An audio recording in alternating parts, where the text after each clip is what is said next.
동방에서 박사들. 할렐루야. 어제가 성탄절이고 오늘 주일 예배이니 성도님들 연이틀 예배 드리느라 참 바쁘실 줄 믿습니다. 하지만 코로나 언택트 시대라 마음 놓고 예배를 드릴 수 없죠. 그래서 이렇게 유튜브 예배를 드립니다. 그러니 갈증이 더해요. 정말 보고 싶고 대면에서 밥도 먹고 다닥다닥 붙어서 숨소리 땀냄새도 맡으면서 예배드리고 좀 좋아요. 주님 안에서 서로 살갑게 정을 나누고 마음을 나누던 그때가 이러다 영 안 오는 건 아닌가 진짜 걱정돼요. 나라가 정말 어디로 가는지 모를 암울한 성탄절입니다.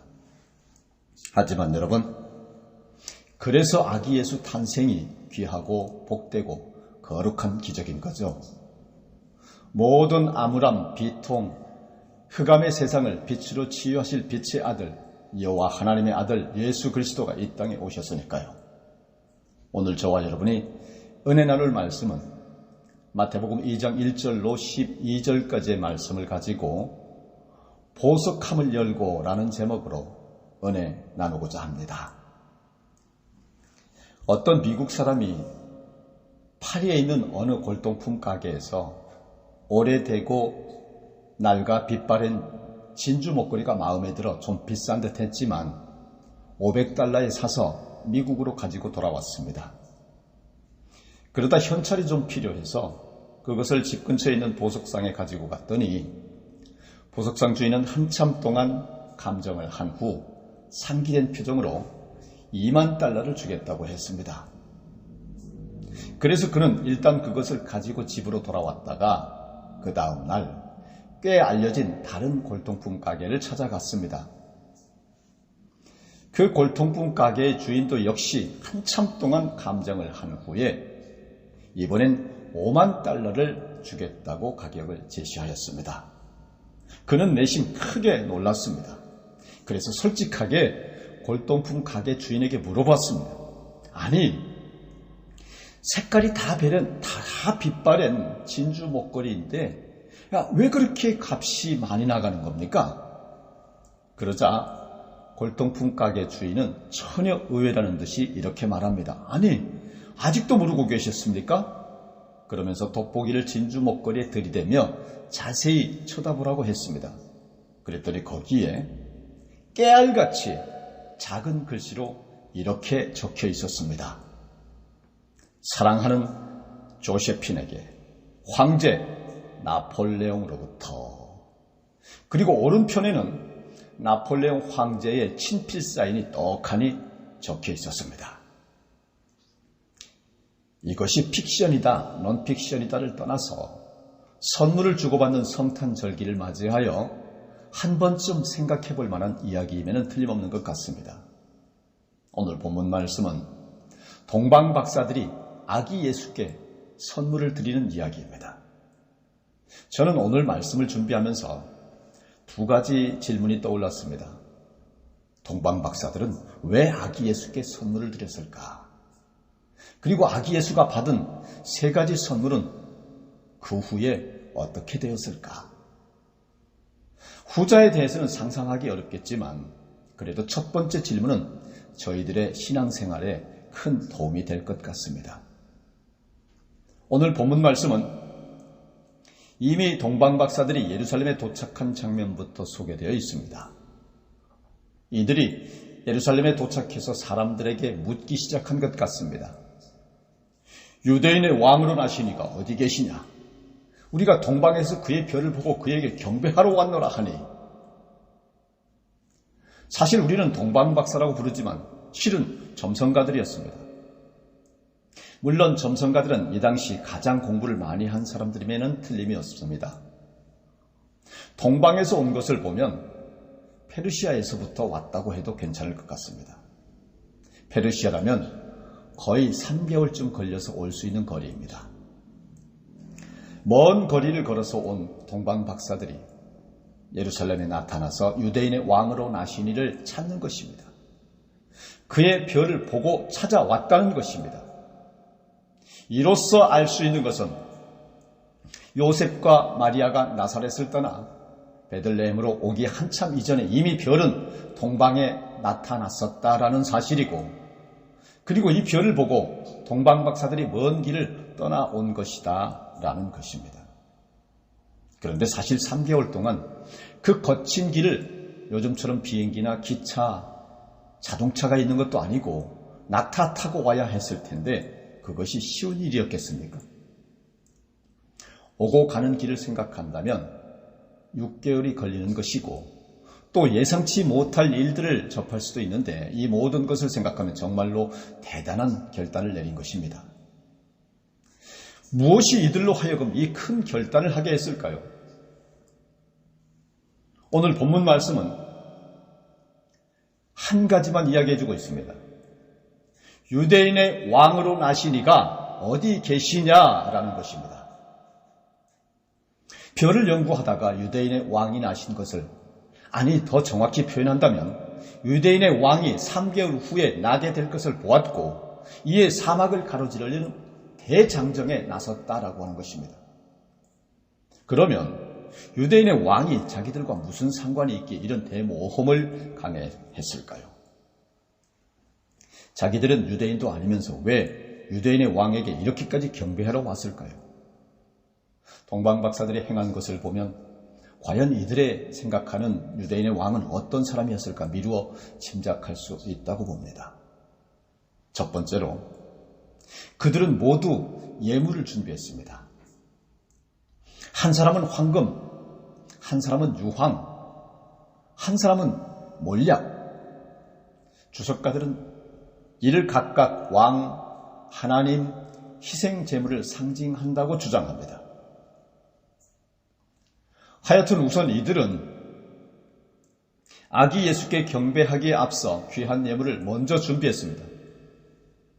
두 번째로는 6개월 동안의 여행을 할 수 있는 모든 준비를 마쳤다라고 하는 것인데요. 사실 요셉과 마리아가 나사렛으로부터 베들레헴까지 가는 데는 아무리 오래 걸려도 일주일이면 됩니다. 그런데 동방박사들은 이미 석 달 전에 유대 땅으로 향하기 시작했습니다. 동방박사들은 아기 예수의 탄생을 제일 먼저 알고 준비한 사람들입니다. 아기 예수가 마리아에게 잉태된 지 6, 7개월쯤 되었을 때 이미 알고 있었던 거죠. 세 번째로는요, 그들은 별을 보고 걸어갔었다고 하는 것입니다. 인생에서 중요한 것은 운이 아니다, 보는 것이다 라는 말이 있습니다. 동방박사들은 별을 보았습니다. 그리고 걸었습니다. 유대인의 왕이 태어난 곳을 향하여 전폭적인 삶을 더하여 손에는 가장 고귀한 예물을 들고 걸었습니다. 유대인의 왕이 태어난 곳을 향하여. 이를 통해 알 수 있는 것은 마태복음 기자는 확신하고 있었다는 것입니다. 이들의 입에서 나오는 유대인의 왕은 곧 그동안에 유대인들이 기다렸던 전 세계를 구원하실 메시아임을 말이죠. 그렇지 않고서는 로마의 속국 중에 속국이요, 로마 황제의 안중에도 없는 유대인들의 왕이 태어났다고 이와 같은 예물을 준비하고 그 험한 길을 찾아왔을 리가 만무한 것입니다. 그러면 이런 질문이 또 떠오릅니다. 왜 하나님께서는 동방박사들을 통해서 아기 예수의 탄생을 이렇게 준비시켰을까? 예화를 하나 들까요? 예수님과 사탄이 누가 더 나은 컴퓨터 프로그래머인가 하는 다툼이 생겼습니다. 승부가 안 나자 결국 하나님 앞에서 겨루기를 했죠. 모두 자기들의 컴퓨터 앞에서 작업을 시작했습니다. 수시간 동안 정신없이 일에만 집중했습니다. 그런데 막 경기가 끝나기 전에 번개가 치는 바람에 전기가 나가버렸습니다. 잠시 후 전기가 다시 들어왔고 하나님은 경기가 끝났다라고 선언하였습니다. 하나님은 먼저 사탄에게 결과를 보여달라고 했습니다. 사탄이 화를 내며 소리칩니다. 나는 아무것도 없어요. 전기가 나가는 바람에 다 잃어버렸어요. 하나님이 말씀하십니다. 그래? 그러면 예수가 한 것을 볼까? 예수님이 키보드에 엔터를 탁 치니까 스크린에 멋진 작품이 나타납니다. 천사들의 찬송이 스피커로 웅장하게 울려 퍼집니다. 사탄이 놀라서 말합니다. 아니, 어떻게 나는 모든 걸 잃어버렸는데 예수의 것은 그대로 남아있지? 하나님이 웃으면서 말씀하십니다. 아, Jesus save. 구원하고 저장하기 때문이지. 컴퓨터를 사용 안 하시는 분들은 금방 마음에 와닿지 않을 겁니다. 저도 처음 컴퓨터를 사용할 때 종종 저장을 안 해서 다 날려버리고 새롭게 쳐야 할 때가 몇 차례 있었거든요. 요즘은 아예 컴퓨터가 자동 저장을 하니까 그런 염려는 없어졌습니다만 세이브 한다는 것이 얼마나 중요한지 컴퓨터 하시는 분들은 아주 잘 아실 것입니다. 세이브는 저장이라는 뜻과 함께 구하다라는 뜻도 있어 언어 플레이가 되죠. 하여튼 동방 박사들이 수개월을 걸쳐서 베들레헴까지 온 이유가 있습니다. 그들은 알고 있었던 거죠. Jesus saves. 오늘 처음 소개한 이야기에서 골동품에 나폴레옹의 글이 써 있어서 귀중한 보물이 되었다고 하는 이야기를 들었죠. 여러분, 그러면 아기 예수가 받은 황금에는 어떤 글이 써 있었을까요? 물론 아무런 글도 안 써 있었습니다. 그러나 만일 써 있었다면 예수님께서는 공생애를 시작하시면서 고향에서 처음으로 전한 말씀이지 않을까 그런 생각을 해보게 됩니다. 누가복음 4장 18절, 19절 말씀이죠.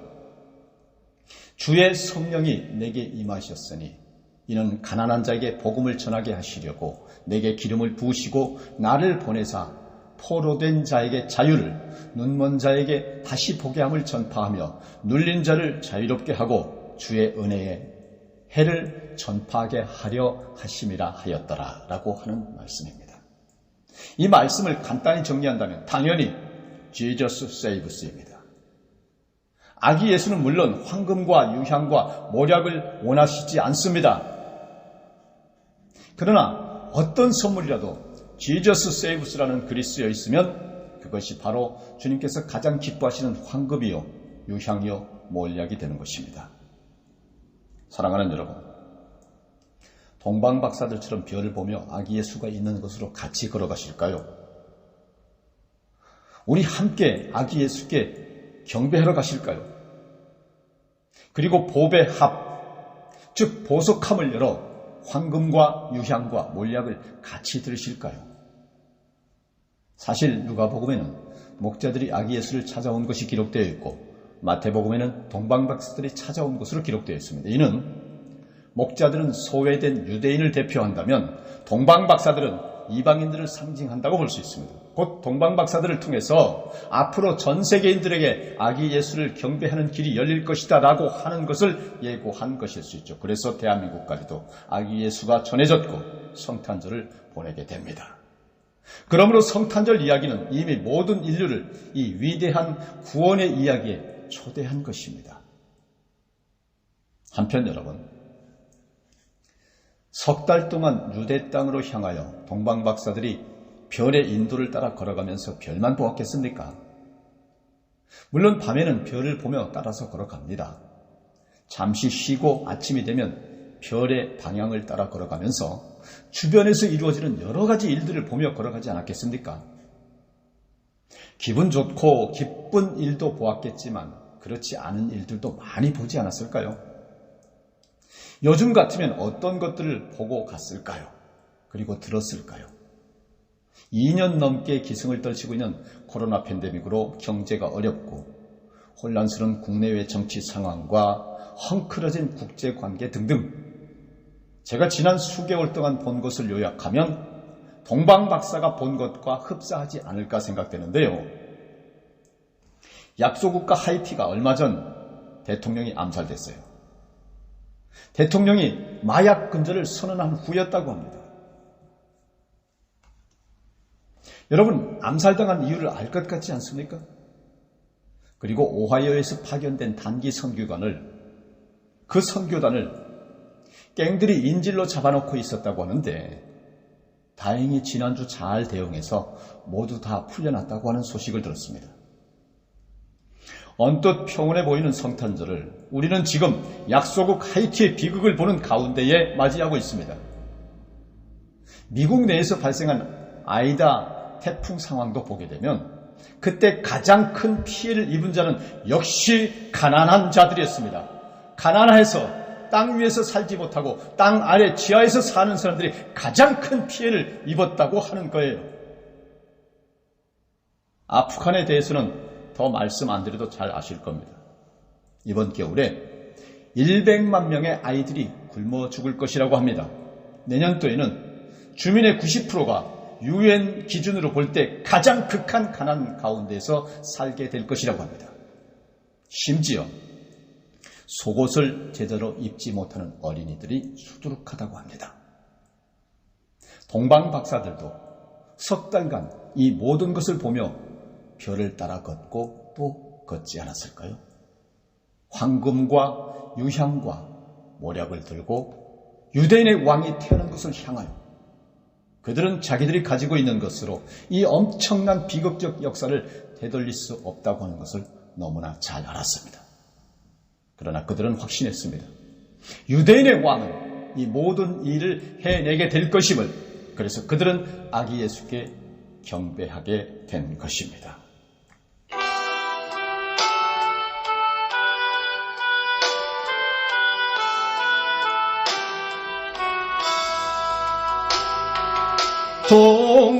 동방에서 박사들 귀한 예물 가지고 산을 넘고 물을 건너 별 따라왔도다.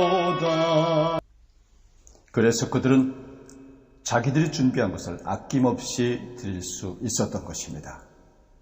Jesus save us. 저와 여러분, 즉 우리도 동방 박사들처럼 수개월간 세상에서 일어나는 아픔을 고스란히 겪고 바라보면서 오늘 여기까지 왔습니다. 바로 주님께서 누워 계신 마국간 앞에까지 왔습니다. 환난과 재앙의 마지막 시대, 바로 우리가 이 시대의 동방 박사들입니다. 그러므로 여러분, 이번 성탄절 마음에서 영혼에서 우러나오는 황금과 유황과 몰약과 같은 예물을 준비하십시다. 그리고 별을 보고 같이 걸어가십시다. 누추한 마국간에 다다를 때까지 그 누추한 마국간이 메시아 예수님 나신 곳이기에 기꺼이 기쁘게 예물을 드리러 가십시다. 마침내 저와 여러분, 우리가 다다른 마국간에서부터 주님의 놀라우신 구원의 역사가 새롭게 펼쳐지게 될 것이기에 Jesus save us. 메리 크리스마스 and 해피 뉴 이어. 아기 예수의 탄생을 축하드립니다.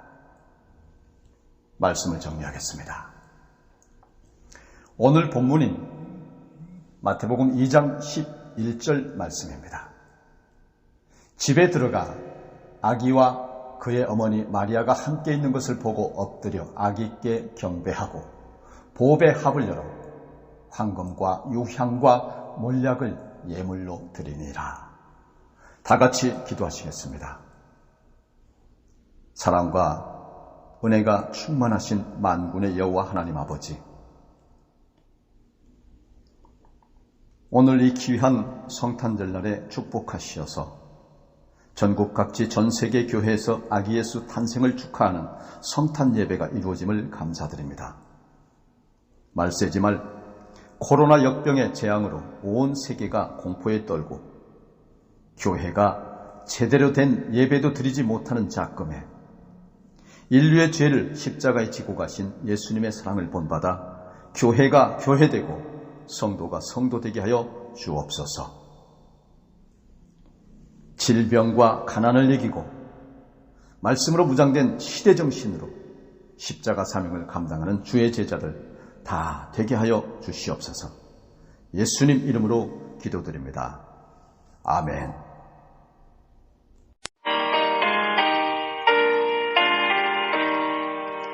참 아름다워라